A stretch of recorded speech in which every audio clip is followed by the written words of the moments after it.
Hey everybody, this is Perch, or hi, it's me. I'm the problem. It's Perch. There you go. That's trendy. Anyway, so this mail is asking a simple question, and then the person actually took it into Chat GBT. I've unleashed a monster here.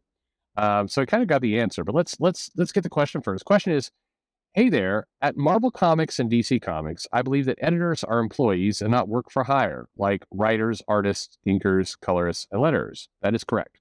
Editors are typically, smaller companies, not the case, but the bigger companies, they are full-time employees or salary. And the question is, how much does the cost of keeping editors as company employees add to the cost of a current floppy? Not much.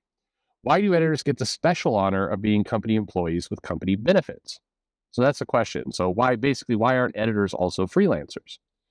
And again, you go to some of the smaller publishers, they are often freelancers, but at the big two and in many cases, larger companies, even if they're freelancers, I've talked to several smaller companies that desire for people to be full time. So it's like if they're not full time now, they're hoping to make enough money someday so they can hire the editors full time. It's just kind of a given. That's just what you do. What do? You hire the editors full time. That's what you do. So this writer, in an attempt to put me out of business, put to Chat GPT and basically asked the question to them: what's going on? Why? What's happening here? So the answer that ChatGPT gave to that question was editors of Marvel Comics and DC Comics are typically considered employees rather than work for hire because their roles involve ongoing creative and editorial input on multiple projects rather than just a one-off assignment. And then it goes into work for hire typically applies to, places where the company owns all the rights, the freelancer does not. And, and on it goes. I'm not going to read you the entire thing because, again, I'm not trying to be put out of business by AI. But the Chat GPT is mostly correct. So the letter writer says, I personally find it appalling that part of Chat GPT's response is that everyone else working on a comic book is not involved in ongoing development or decision making regarding the work. That is kind of appalling, but it's also true.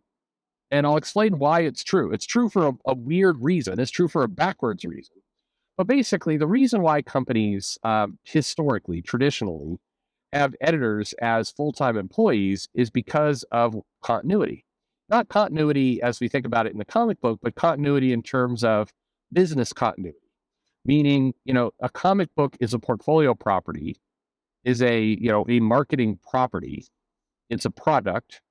And as such, you manage a product portfolio. The group X-Men editor, Jordan White, is managing the X-Men portfolio of comics. And so they need to have there's in theory, there's supposed to be specialized knowledge. So whoever has that job needs to know the X-Men in or out, needs to know kind of the market feelings, what artists, writers tend to work best with that property. By the way, I'm saying they're supposed to know these things. I think that, we could all laugh heartily about several of the current editors actually knowing their market and making good business decisions, but that's a different question right there. But in general, you want to have business continuity, meaning the company has individuals who are the shepherds or stakeholders long term for these projects. Now, why I say it's a little bit goofy, logic is because writers, artists, and letterers, colorists, etc., are considered transitory, meaning they'll come in, they'll do work for a while, and then they will leave. And a while could be, well, in current standards, 5 issues, 3 issues. So if you have people coming in and out of the office so frequently, they're not invested in the long-term success. That person, that role is not a long-term success role. That's how comics currently views it. Now, just in case you're wondering or you're ready to start arguing with me, I was giving you the answer. I'm not giving you what I believe. So let me say what I believe. I think that in particular for comics like Batman, Superman, Spider-Man, etc., I think because those are safe properties, meaning they've existed for a long time, we know people like them, you roll out a comic book with Batman on it, you know you're going to get a certain amount of sales because it's Batman. Those projects are known.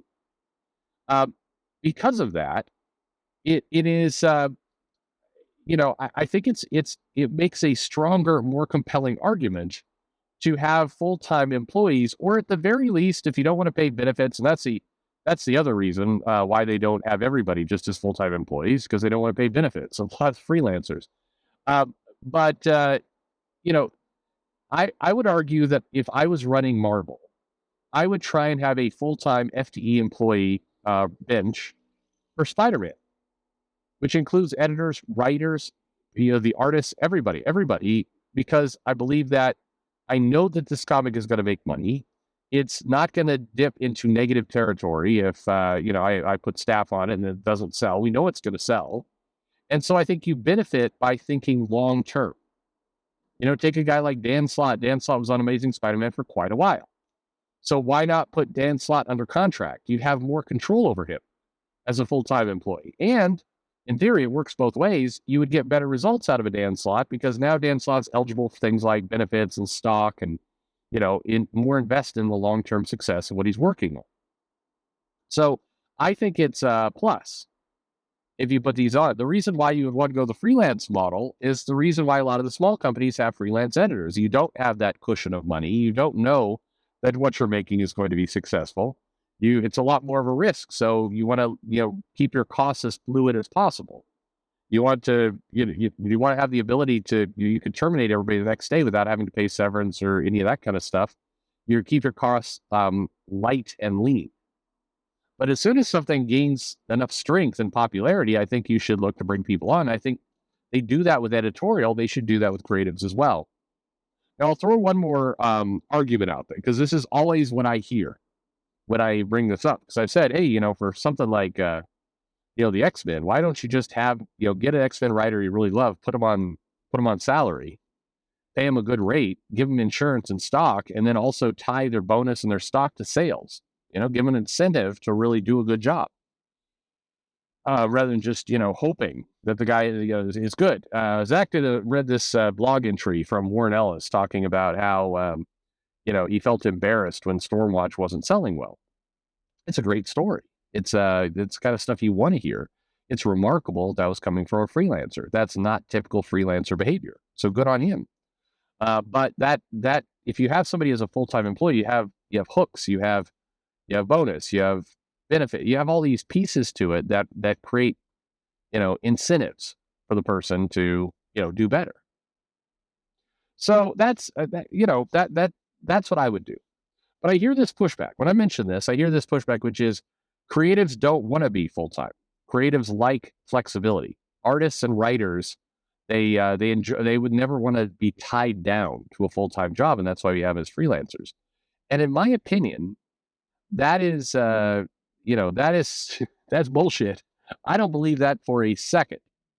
I think this is one of those myths that is a convenient myth for comic publishers to say. It's like, oh, no, the reason why we keep everybody on a short-term freelancer leash and, we give people no long-term incentives and security, that's because they like it that way.